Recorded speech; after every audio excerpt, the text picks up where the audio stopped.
Bienvenue dans le deuxième épisode du JT Off, là où l'actualité sort du cadre, sans filtre ni langue de bois. Aujourd'hui, 3 sujets explosifs, 3 vérités qu'on ne veut plus cacher. 1. La hijra au Maroc. Quête spirituelle sincère ou stratégie d'influence salafiste.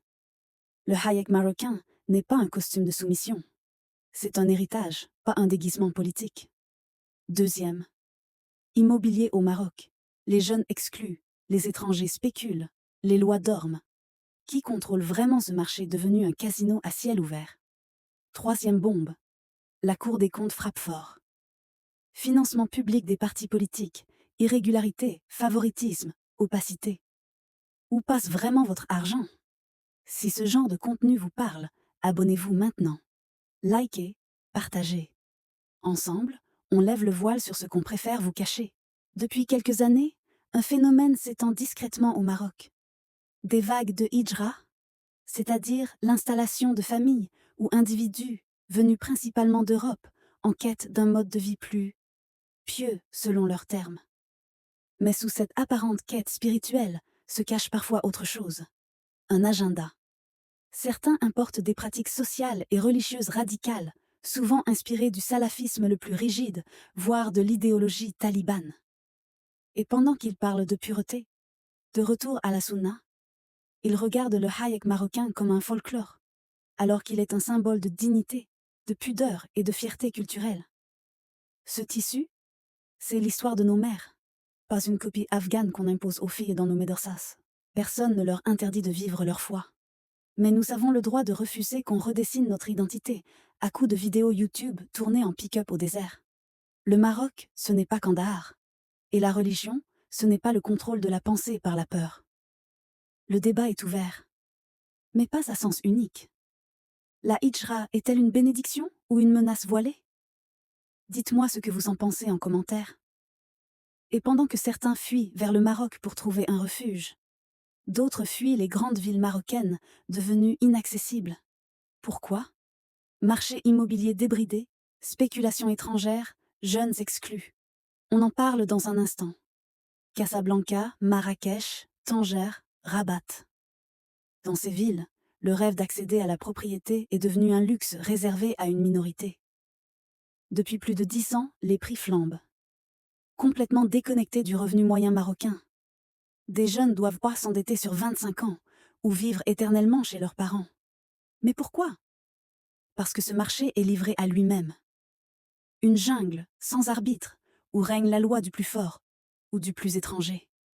Des agents immobiliers étrangers opèrent librement, parfois sans autorisation claire, attirés par le soleil. Et surtout par les marges. Sont-ils tous régularisés? Existe-t-il des accords bilatéraux? Rien n'est clair.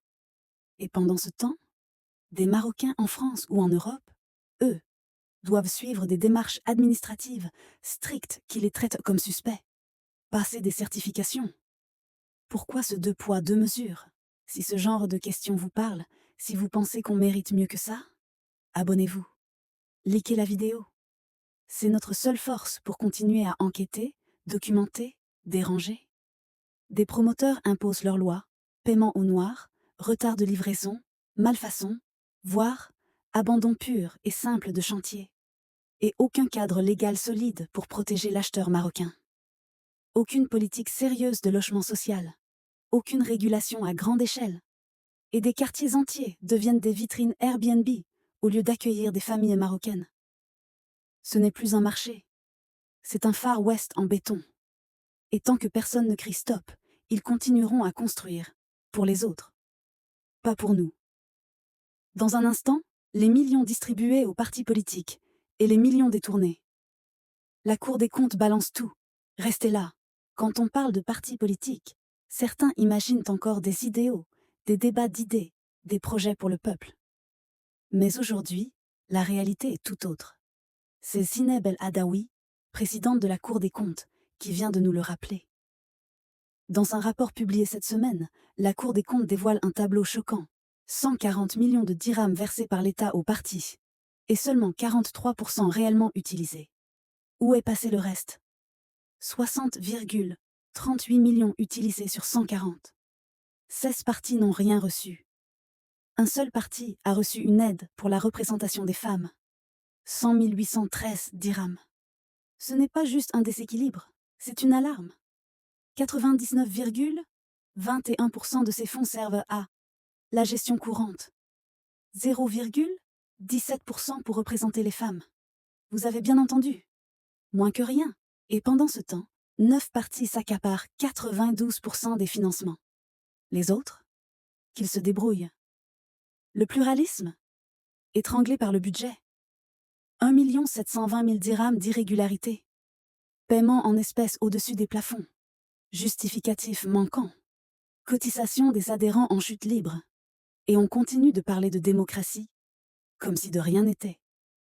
Ce n'est pas juste un problème de chiffres, c'est un problème de confiance. Quand les partis jouent avec l'argent du peuple, c'est la démocratie elle-même qu'ils sapent. Morceau par morceau. Alors, dites-nous en commentaire. Est-ce qu'un parti qui ne rend pas de compte mérite encore votre voix?